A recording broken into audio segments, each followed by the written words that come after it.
Assalamualaikum warahmatullahi wabarakatuh. Selamat siang dan salam sejahtera. Yang saya hormati, dosen pengampu mata kuliah Negara dan Masyarakat Sipil, Bapak Moh Arif Rahman, SIP MIPOL. Saya Fidea Rofika dengan NIM H1B119014,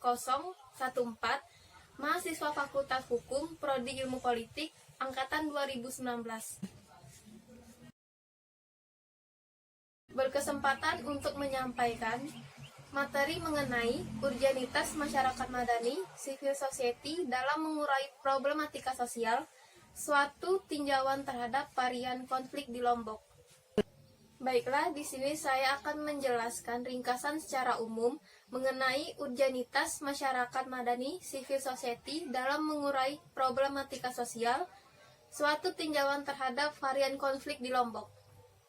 Istilah civil society dan masyarakat madani berasal dari dua sistem budaya yang berbeda. Masyarakat madani merujuk tradisi Arab Islam, sedangkan civil society pada tradisi Barat non-Islam. Yang pertama, konsep civil society. Menurut Hobbes, bahwa civil society mempunyai peran untuk meredam konflik dalam masyarakat, sehingga ia mampu memiliki kekuasaan mutlak. Ia mampu mengontrol dan mengawasi secara ketat pola-pola interaksi setiap warganya. Yang kedua, konsep masyarakat madani. Masyarakat madani sendiri sebagai sebuah tatanan masyarakat yang berperadaban dan mengacu kepada nilai-nilai kebijakan umum. Masyarakat madani atau civil society di Lombok, paradigma dan praktik. Jika kita melihat Lombok hari ini, maka kita akan melihat adanya perkembangan komponen-komponen civil society yang cukup dinamis. Artinya, terdapat banyak lembaga-lembaga non-pemerintah seperti LSM, paguyuban, perkumpulan, dan lainnya yang lahir di Lombok. Pengembangan masyarakat madani di Lombok selayaknya tidak hanya berpaku dalam model pengembangan dengan mengedepankan kuantitas, tapi sebaliknya, untuk mewujudkan masyarakat madani yang seimbang, ideal, dan mandiri, maka dibutuhkan gabungan strategi dan paradigma berpikir. Urgenitas masyarakat madani atau civil society sebagai alternatif solusi konflik di Lombok.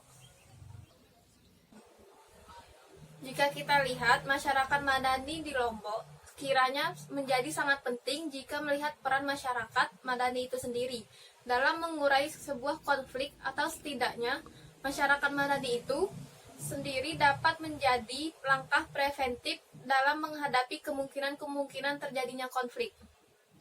Dan rasanya jika melihat model varian konflik yang terjadi di Lombok. Yang pertama, konflik keagamaan, yang kedua, konflik antar kampung, dan yang ketiga, konflik yang disebabkan oleh faktor ekonomi politik. Dari ringkasan yang telah saya sampaikan tadi, selanjutnya saya akan menyampaikan kritik mengenai materi urgenitas masyarakat madani, civil society dalam mengurai problematika sosial, suatu tinjauan terhadap varian konflik di Lombok. Untuk menyikapi hal ini diperlukan sejumlah upaya untuk mengatasinya. Menurut saya, pentingnya masyarakat madani atau civil society bisa dijadikan sebagai alternatif, sebagai solusi dari berbagai permasalahan tersebut. Dan harus adanya penjelasan konflik dengan pendekatan persuasif yang mengedepankan aspek toleransi, pluralisme, demokrasi, dan dialog terbuka. Oleh karena itu, untuk kasus konflik di Lombok kiranya akan sangat relevan jika menggunakan konsep tersebut.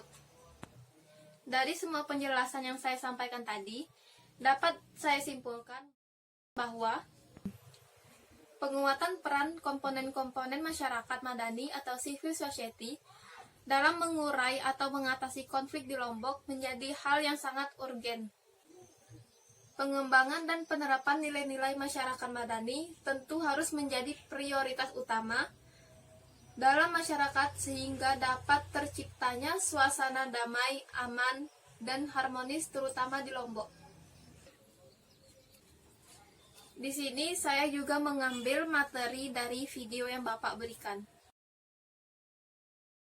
Saya akan menjelaskan sedikit tentang masyarakat sipil di dalam pandemi global.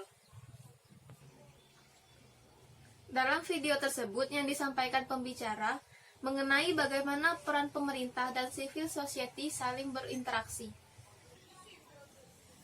Di sini WHO mengeluarkan hal untuk pandemi.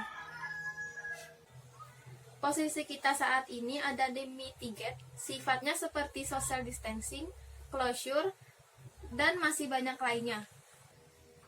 Kita lihat di Indonesia sekarang diadakannya inisiatif seperti lockdown. Lalu aktor-aktor di dalam situlah yang harus pandai berinteraksi dengan masyarakatnya.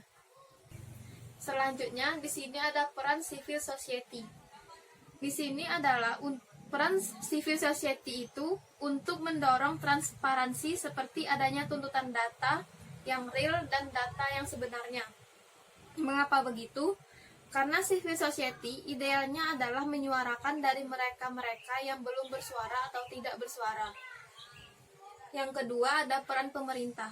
Peran pemerintah di sini ialah mendengarkan suara dari masyarakat tersebut. Demikian yang dapat saya sampaikan. Semoga bermanfaat untuk kita semua. Terima kasih. Wassalamualaikum warahmatullahi wabarakatuh.